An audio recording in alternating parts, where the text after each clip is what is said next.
Halo pemirsa Kitab Mawas Diri.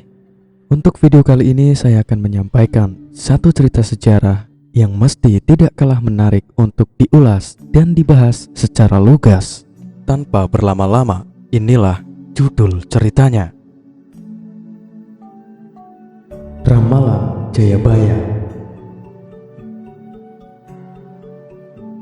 Ramalan Jayabaya atau sering disebut Jangka Jayabaya adalah ramalan dalam tradisi Jawa yang salah satunya dipercaya ditulis oleh Jayabaya, Raja Kerajaan Kediri. Ramalan ini dikenal pada khususnya di kalangan masyarakat Jawa yang dilestarikan secara turun-temurun oleh para pujangga. Asal-usul utama serat ramalan Jayabaya dapat dilihat pada kitab Musasar yang digubah oleh Sunan Prapen dari masa Giri Kedaton. Sekalipun banyak keraguan keasliannya, tapi sangat jelas bunyi bait pertama kitab Musasar yang menuliskan bahwa Jayabaya yang membuat ramalan-ramalan tersebut. Kitab Musarar dibuat tatkala Prabu Jayabaya di Kediri yang gagah perkasa, musuh takut dan takluk, tak ada yang berani. Meskipun demikian, kenyataannya dua pujangga yang hidup sezaman dengan Prabu Jayabaya, yakni Empu Sedah dan Empu Panuluh, sama sekali tidak menyebut bahwa Prabu Jayabaya memiliki karya tulis dalam kitab-kitab mereka yang berjudul Kakawin Baratayuda, Kakawin Hariwangsa, dan Kakawin Gatotkaca. Kakawin Baratayuda hanya menceritakan peperangan antara kaum Pandawa dan Korawa yang disebut peperangan Baratayuda, sedangkan Kakawin Hariwangsa dan Kakawin Gatotkaca berisi tentang cerita ketika Sang Prabu Kresna ingin menikah dengan Dewi Rukmini dari negeri Kundina, putri Prabu Bismaka. Rukmini adalah titisan Dewi Sri. Untuk asal-usulnya, dari berbagai sumber dan keterangan yang ada mengenai ramalan Jayabaya, maka pada umumnya para sarjana sepakat bahwa sumber ramalan ini sebenarnya hanya satu, yakni Kitab Asrar atau Musarar karangan Sunan Giri Prapen, Sunan Giri ketiga di Giri Kedaton, yang kumpulkannya pada tahun 1540 Saka sama dengan 1028 Hijriah sama dengan 1618 Masehi.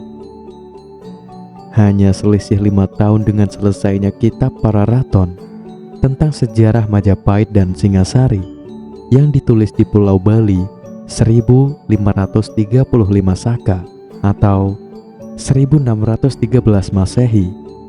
Jadi penulisan sumber ini sudah sejak zamannya Sultan Agung dari Mataram yang bertahta pada tahun 1613 sampai 1645 Masehi. Kitab Jangka Jayabaya pertama dan dipandang asli adalah dari buah karya Pangeran Wijil I dari Kadilangu, sebutannya Pangeran Kadilangu II, yang dikarangnya pada tahun 1666 sampai 1668 Jawa, sama dengan 1741 sampai 1743 Masehi. Sang pujangga ini memang seorang pangeran yang bebas, mempunyai hak merdeka, yang artinya punya kekuasaan wilayah perdikan yang berkedudukan di Kadilangu, dekat Demak. Memang dirinya merupakan keturunan Sunan Kalijaga, sehingga logis bila dia dapat mengetahui sejarah leluhurnya dari dekat. terutama tentang riwayat masuknya Sang Prabu Brawijaya terakhir kelima mengikuti agama baru, Islam, sebagai pertemuan segitiga antara Sunan Kalijaga Brawijaya V dan penasehat Sang Baginda bernama Sabdo Palon dan Naya Genggong.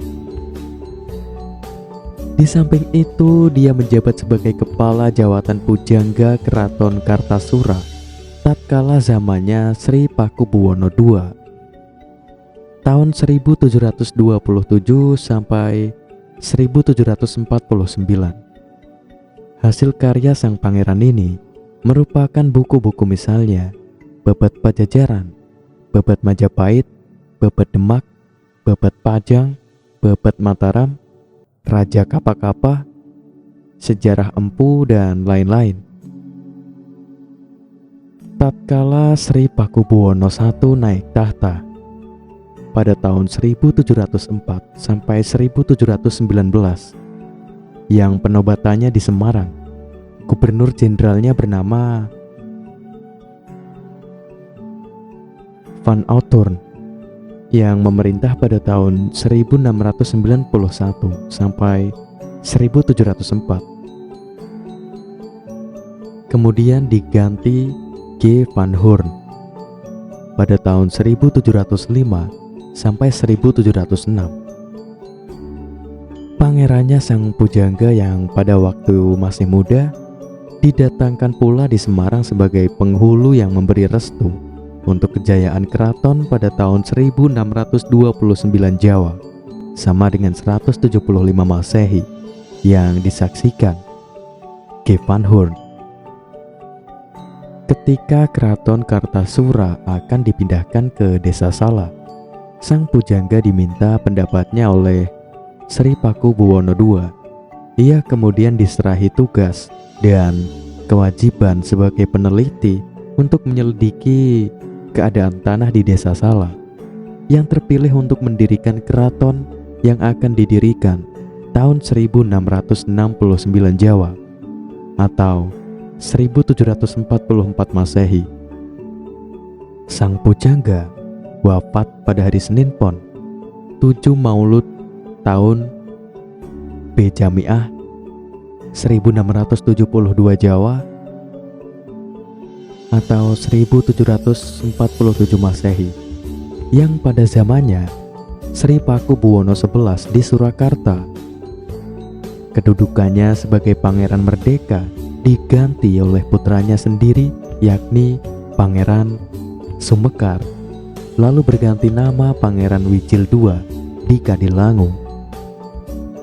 Sedangkan kedudukannya sebagai pujangga Keraton Surakarta diganti oleh Ngabehi Yasadipura I pada hari Kamis Legi 10 Maulud tahun B 1672 Jawa, sama dengan 1747 Masehi. Jangka Jayabaya yang dikenal sekarang ini adalah gubahan dari kitab Musarar, yang sebenarnya untuk menyebut kitab Asrar karangan Sunan Giri ketiga tersebut. Selanjutnya, para pujangga di belakang juga menyebut nama baru itu. Kitab Asrar itu memuat ikhtisar atau ringkasan riwayat negara Jawa, yaitu gambaran gilir bergantinya negara sejak zaman purbakala hingga jatuhnya Majapahit, lalu diganti dengan Ratu Hakikat, ialah sebuah kerajaan Islam pertama di Jawa yang disebut sebagai Giri Kedaton. Giri Kedaton ini tampaknya merupakan zaman peralihan kekuasaan Islam pertama di Jawa yang berlangsung antara 1478 sampai 1481 Masehi, yakni sebelum Raden Patah dinobatkan sebagai Sultan di Demak oleh para wali pada 1481. Namun demikian, adanya keraton Islam di Giri ini masih bersifat hakikat dan diteruskan juga sampai zaman Sunan Giri ketiga. Sejak Sunan Giri ketiga ini praktis kekuasaannya berakhir karena penaklukan yang dilakukan oleh Sultan Agung dari Mataram sejak Raden Patah naik tahta 1481. Sunan Ratu dari Giri lalu turun tahta kerajaan, diganti oleh Ratu seluruh Jajatah, ialah Sultan di Demak, Raden Patah. Jadi keraton di Giri ini kira-kira berdiri antara 1478 sampai 1481 Masehi atau lebih lama lagi, yakni sejak Sunan Giri pertama mendirikannya atau mungkin sudah sejak Maulana Malik Ibrahim yang wafat pada tahun 1419 Masehi atau 882 Hijriah. Setelah Kesultanan Demak jatuh pada masa Sultan Trenggono, lalu tahta kerajaan jatuh ke tangan raja yang mendapat julukan sebagai Ratu Bobodo, ialah Sultan Pajang. Disebut demikian karena pengaruh kalangan Ki Ageng yang berorientasi setengah Buddha atau Hindu dan setengah Islam di bawah pengaruh kebatinan Siti Jenar yang juga hendak dibasmi pengaruhnya sejak para wali masih hidup.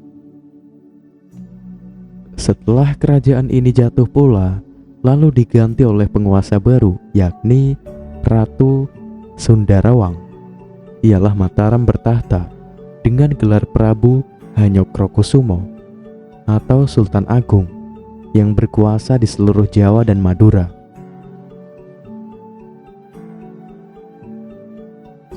Di kelak kemudian hari, ditinjau dari sudut alam pikiran Sri Sultan Agung dari Mataram ini, akan muncullah seorang raja bertahta di wilayah kerajaan Sundarawang ini, ialah seorang raja waliullah yang bergelar Sang Prabu Harucakra yang berkuasa di seluruh Jawa, Madura, Patani, dan Sriwijaya.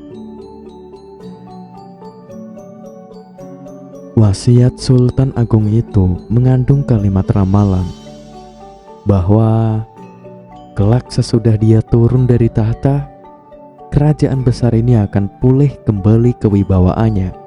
Justru nanti di zaman jauh sesudah Sultan Agung wafat, ini berarti raja-raja pengganti dia dinilai secara pandangan batin sebagai raja-raja yang tidak bebas merdeka lagi. Bisa kita maklumi karena pada tahun-tahun berikutnya praktis Mataram sudah menjadi negara boneka VOC yang menjadi musuh Sultan Agung.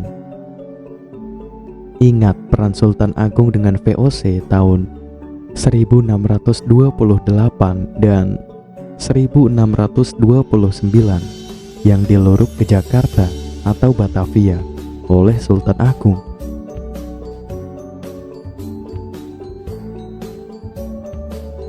Oleh Pujangga, kitab Asrar digubah dan dibentuk lagi dengan pendirian dan cara yang lain, yakni dengan jalan mengambil pokok atau permulaan cerita Raja Jayabaya dari Kediri. Nama mana diketahui dari Kakawin Baratayuda yang dikarang oleh Empu Sedah pada tahun 1079 Saka sama dengan 1157 Masehi atas titah Sri Jayabaya di Daha, Kediri setelah mendapat patokan atau data baru. Raja Jayabaya yang memang dikenal masyarakat sebagai pandai meramal, sang pujangga Pangeran Wijil lalu menulis kembali dengan gubahan Jangka Jayabaya. Dengan ini yang dipadukan antara sumber serat Baratayuda dengan kitab Asrar serta gambaran pertumbuhan negara-negara di karangnya sebelumnya dalam bentuk babat. Lalu dari hasil penelitiannya dicarikan intisarinya dan diorbitkan dalam bentuk karya-karya baru dengan harapan dapat menjadi sumber semangat perjuangan bagi generasi anak cucu di kemudian hari. Cita-cita yang pujangga dilukiskan sebagai zaman keemasan itu jelas bersumber semangat dari gambaran batin Sultan Agung. Jika kita teliti secara kronologi, sekarang ternyata menunjukkan gambaran sebuah negara besar yang berdaulat penuh yang kini bernama Republik Indonesia. Kedua sumber yang diperpadukan itu ternyata senantiasa mengilhami para pujangga yang hidup di abad-abad kemudian. Terutama pujangga terkenal Raden Ngabehi, cucu buyut pujangga Yasadipura I, pengganti Pangeran Wijil I. Jangka Jayabaya dari kitab Asrar ini sungguh diperhatikan benar-benar oleh pujangga di Surakarta dalam abad 18 atau 19 Masehi dan sudah terang merupakan sumber perpustakaan dari kebudayaan Jawa Baru. Hal ini ternyata dengan munculnya karangan-karangan baru, kitab Asrar atau Musarar dan Jayabaya yang hanya bersifat ramalan belaka, sehingga setelah itu tumbuh bermacam-macam versi teristimewa karangan baru Serat Jayabaya yang bersifat hakikat bercampur jangka atau ramalan, akan tetapi dengan ujaran yang dihubungkan dengan lingkungan historisnya satu sama lain, sehingga merupakan tambahan riwayat buat negeri ini. Semua itu telah berasal dari satu sumber benih, yakni kitab Asrar karya Sunan Giri ketiga dan Jangka Jayabaya, gubahan dari kitab Asrar tadi, plus Serat Mahabharata karangan Empu Sedah dan Panuluh. Dengan demikian, Jangka Jayabaya ini ditulis kembali dengan gubahan oleh Pangeran Wijil I pada tahun 1675 Jawa. Bersama dengan gubahannya yang berbentuk puisi, yakni kitab Musarar. Dengan begitu, menjadi jelaslah apa yang kita ceritakan sekarang ini.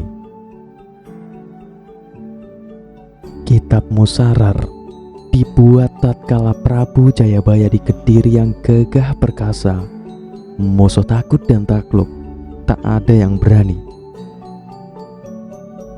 Dia sakti sebab titisan Batara Wisnu. Waktu itu Sang Prabu menjadi Raja Agung, pasukannya raja-raja. Terkisahkan bahwa Sang Prabu punya putra lelaki yang tampan. Sesudah dewasa dijadikan raja di Pagedongan, sangat praharja negaranya. Hal tersebut menggembirakan Sang Prabu. Waktu itu tersebutkan Sang Prabu akan mendapat tamu, seorang raja pandita dari Rum bernama Sultan Maulana. Lengkapnya bernama Ngali Samsudin. Kedatangannya disambut sebaik-baiknya, sebab tamu tersebut seorang raja pandita lain bangsa pantas dihormati. Setelah duduk, Sultan Ngali Samsudin berkata,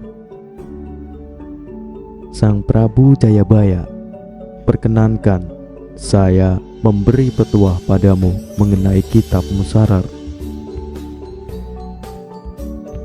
Lalu yang menyebutkan tinggal 3 kali lagi kemudian kerajaanmu akan diganti oleh orang lain. Sang Prabu mendengarkan dengan sebaik-baiknya karena dia telah mengerti kehendak dewata. Sang Prabu segera menjadi murid Sang Raja Pandita. Segala isi kitab Musarar sudah diketahui semua. Dia pun ingat tinggal menitis 3 kali.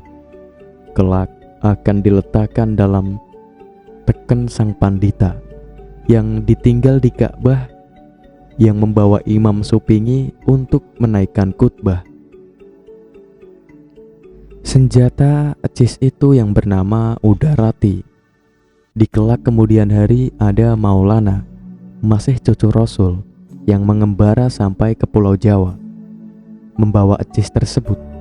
Kelak menjadi punden tanah Jawa. Raja Pandita pamit dan musnah dari tempat duduk. Kemudian terkisahkan setelah 1 bulan sang Prabu memanggil putranya. Setelah sang putra datang lalu diajak ke Gunung Padang. Ayah dan putra itu setelah datang lalu naik ke gunung. Di sana ada Ajar bernama Ajar Subrata menjemput Prabu Jayabaya, seorang raja yang berincognito termasuk titisan Batara Wisnu. Karenanya sang Prabu sangat waspada, tahu sebelum kejadian mengenai raja-raja, karena sang Prabu menerima sasmita gaib. Bila Islam seperti Nabi, Prabu Jayabaya bercengkrama di gunung sudah lama, bertemu dengan Ki Ajar di Gunung Padang yang bertapa berata sehingga apa yang dikehendaki terjadi. Tergopoh-gopoh menghormati. Setelah duduk, Ki Ajar memanggil seorang endang yang membawa sesaji. Berwarna-warni isinya, 7 warna-warni dan lengkap 8 dengan endangnya. Jadah atau ketan setakir, bawang putih 1 talam, kembang melati 1 bungkus, darah sepitra, kunir sarimpang, sebatang pohon kajar, dan kembang mojar 1 bungkus. Ke-8 endang seorang. Kemudian Ki Ajar mengaturkan sembah. Inilah hidangan kami untuk sang Prabu. Sang Prabu waspada, kemudian menarik senjata kerisnya. Ki Ajar ditikam mati. Demikian juga endangnya. Keris kemudian dimasukkan lagi. Cantrik-cantrik berlarian karena takut. Sedangkan Raja Putra kecewa melihat perbuatan ayahnya. Sang putra akan bertanya merasa takut. Kemudian mereka pun pulang. Datang di Kedaton, sang Prabu berbicara dengan putranya. "Hei anakku, kamu tahu ulah si Ajar yang saya bunuh sebab berdosa kepada guru saya, Sultan Maulana Ngali Samsudin, tatkala masih muda." 20 misteri ramalan Jayabaya di tahun 2023. Benarkah pertanda kiamat kubro? Menurut ramalan Jayabaya, tahun 2023 disebut sebagai tahun ganjil atau zaman Kolo Suroto. Ia juga telah meramalkan keadaan Indonesia secara mendetail. Benarkah pertanda kiamat? Prabu Jayabaya atau Jayabaya adalah raja kerajaan Kediri yang dikenal dengan ilmunya yang luas.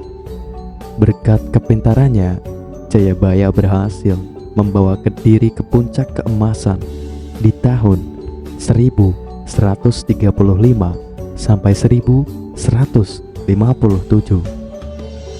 Jayabaya juga dikenal sebagai salah satu peramal Indonesia yang ramalannya benar-benar terbukti terjadi.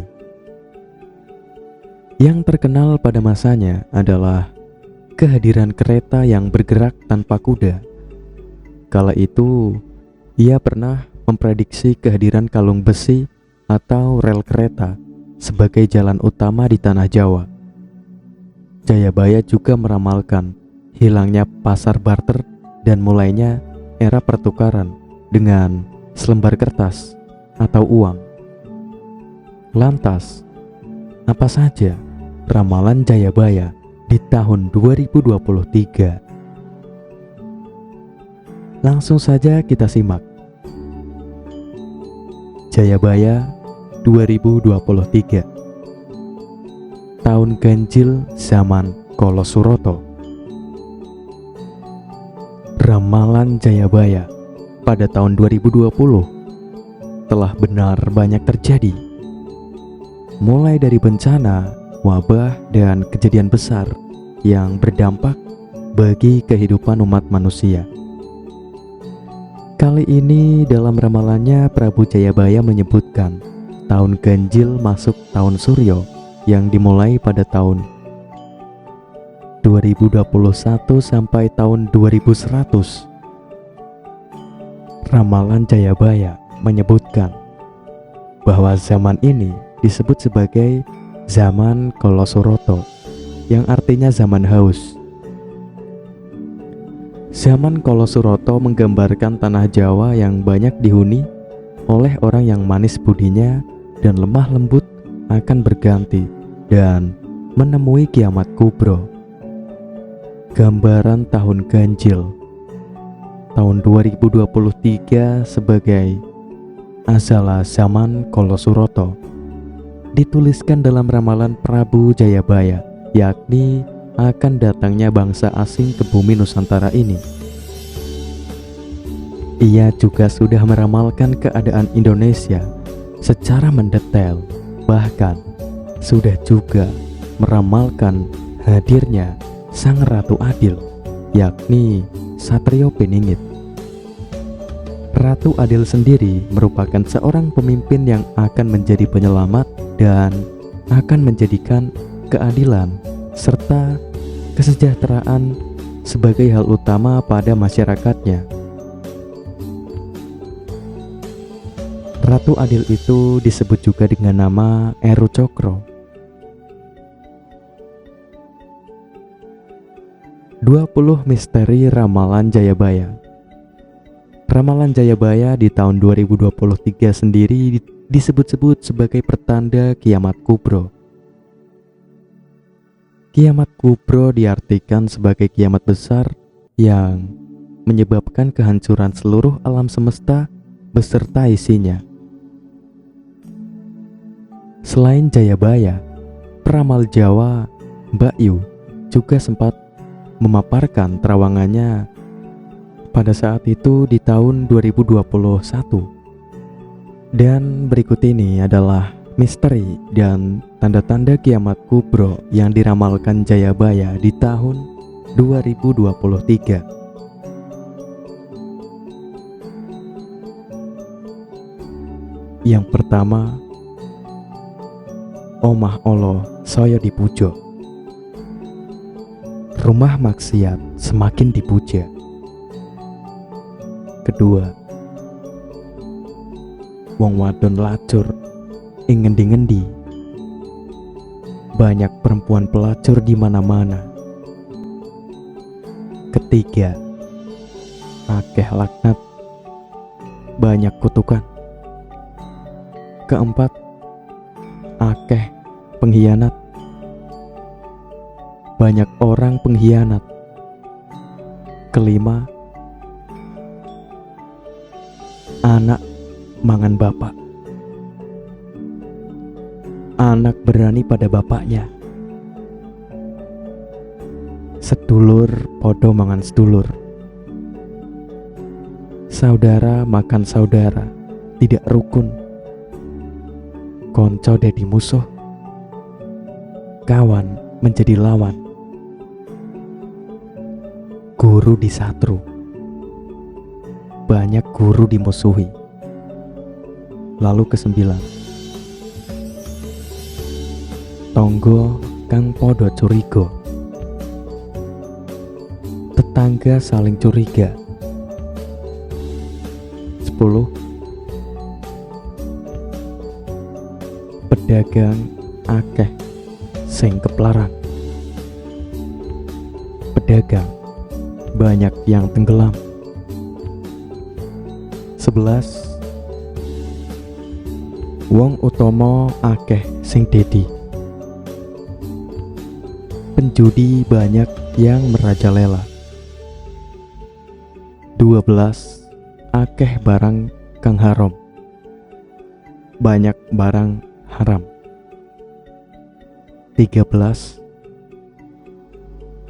Akeh anak kang haram, banyak anak haram.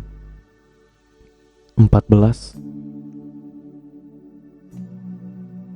Wong wadon ngelamar wong lanang,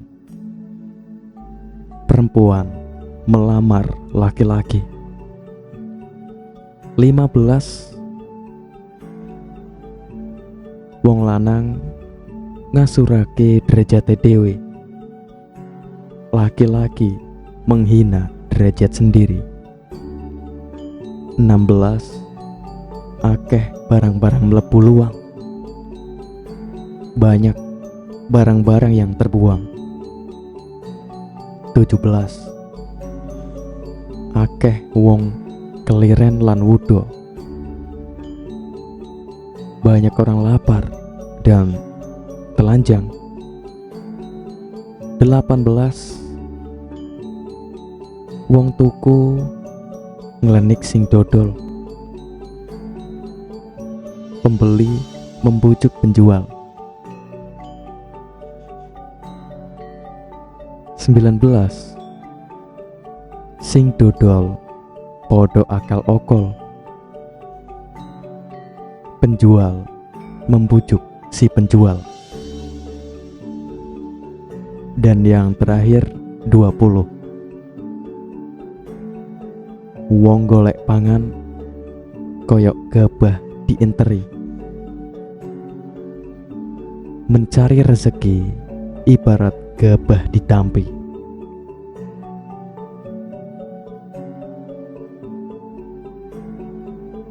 Itulah demikian ramalan Jayabaya di tahun 2023. Semoga saja informasi ini dapat bermanfaat untuk para sahabat kitab Mawas Diri.